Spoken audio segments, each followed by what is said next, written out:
अस्सलाम वालेकुम जी वीरा सजना बिरामों के हाल चाल है जनाब। फरती शाह दी तरफों ते चौधरी मुबशर जंग दी तरफों जनाब वेलकम हो गया सारे वीरा बिरामा सजना दा। ते चौधरी मुबशर भाई ते मैं आज जेड़े कोई थोड़े जे लफ्ज सन आउंदे ना चंद लफ्ज ओ जनाब अपनी संगत दी नजर पे करेने आ।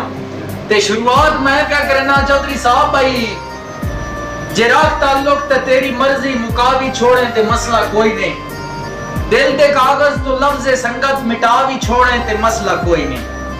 वफा करे सा जे मेरा बने हो ते तेरा बन सा, जे याद रख से ते मेहरबानी निसार छोड़े ते मसला कोई नहीं। क्या बात क्या बात शाह जी गल ही ने भाई नाराजगी काई नहीं बंदियां नु जदा नवे नवे तख्त दैंदे न। आहा वाह पहचान कुदरती नहीं रांदी भूखे लगदे घट सीणींदे इंजा गल है ते सारी खेड बरार है बख्तां दी। हाय हाय ये वक्त जदन नजर इंदे हां ते जेड़े फुटण दे ना तू डरदे हन उवे सालां बाद विकींदे। इंजा गल है भाई बपिया उड़दा बखत दे पर ला के शाला खुशियां आउनी रास है, किसे आजिज ते ना जुल्म करी रखी दिल विच बस एहसास है।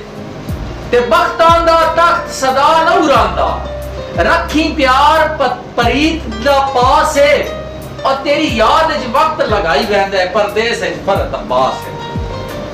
शाह जी भाई तू आप भी डाडा है ते तेरे काम भी डाडन मैनू अपनी अज सी ठीक है। आहा ते मैं कोई कमला टक्कर पहाड़ नु मारा तेरे नाल सजण शक्ति के। हाय हाय ते छड़ वंजण दी बाजी जित भी ले हां मेरी गुरबत तू घबरी के जगह तैनू किसे नहीं आखना शीडाए अबरार ते नाल खनी के। हाय वाह भाई वाह बतु सनाओ पे बुलदे कसम खुदा दी इंज दिल विच घर कर गए हो ते ਤੁਹਾਡੇ ਨਕਸ਼ नहीं लांदे अखियां तो भाਵੇਂ जिथे वसदे पए हो ते तंग आ गए हो साडी गुरबत तो किसा बशर नु आदे रहे हो।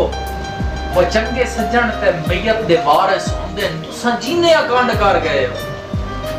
अरे आके साथ दा दौड़ा है बजे तो आके बटेक तू दे ना सकदा सुखी देर नु मैं की करना है। आहा ते रख अपने कोल दिला से दी जागीर नु मैं की करना है। हां तेरे ख्वाब रकीब दे हक चन आहा ताबीर नु मैं के करना है। ये गल है जो रही नहीं सारी ताए पई तस्वीर नु मैं के करना है। बमैन पता हुंदा बंदा तू नियत दा खोटा दिल तेरे नाल लावना कोई ना, बैड़े इज्जत नित दे रोसियां दा एडा भार मैं चावना कोई ना।